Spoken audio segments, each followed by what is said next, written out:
এত আম আনছে, তুমি কিছু আম দিয়ে বানাও। মিল্কশেক বানালে, লস্যি বানালে, কেক বানালে, এবার একটু ঠান্ডা ঠান্ডা কিছু বানাও। কি বানাবো বল? ওই যে সবকিছুই তো বানিয়ে খাওয়া তোমার সেই আমের রেসিপিটা একবার বানাও, ওই যে আমের কুলফিটা। আমের কুলপি খাবি? হ্যাঁ। তো চল আমের কুলপি বানিয়ে দেখাই। চলো বানাই। তো দেখা আমি কিভাবে আমের কুলপি বানাচ্ছি দর্শক বন্ধুদের। এই যে দুটো হিমসাগর আম নিয়ে নিয়েছি।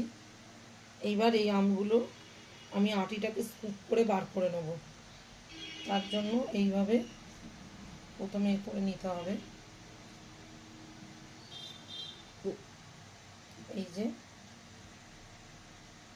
একটুখানি সময় সাপেক্ষ কাজ, কিন্তু করে দিতে পারলে বাচ্চা থেকে বুড়ো সবাই দারুণ আনন্দ করে খাবে।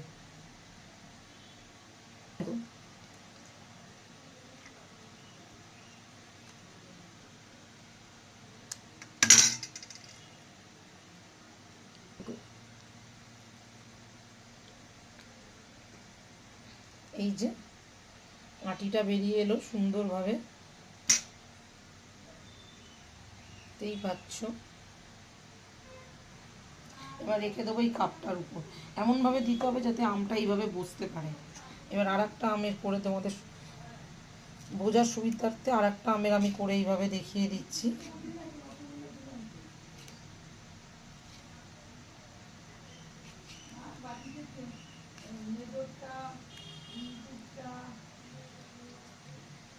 এই যে চামচের পেছন দিকটা দিয়ে এইভাবে ঘুরিয়ে ঘুরিয়ে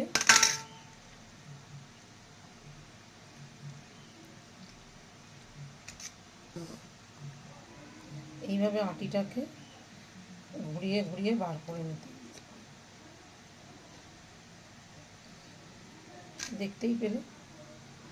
এই যে আমের আটিটা বার করে নিয়েছি।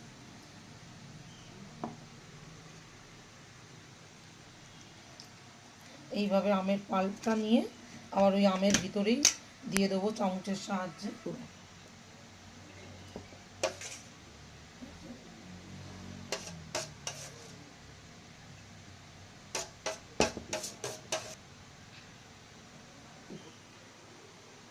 দেখো আমি এখানে চারটে আমের করে নিচ্ছি।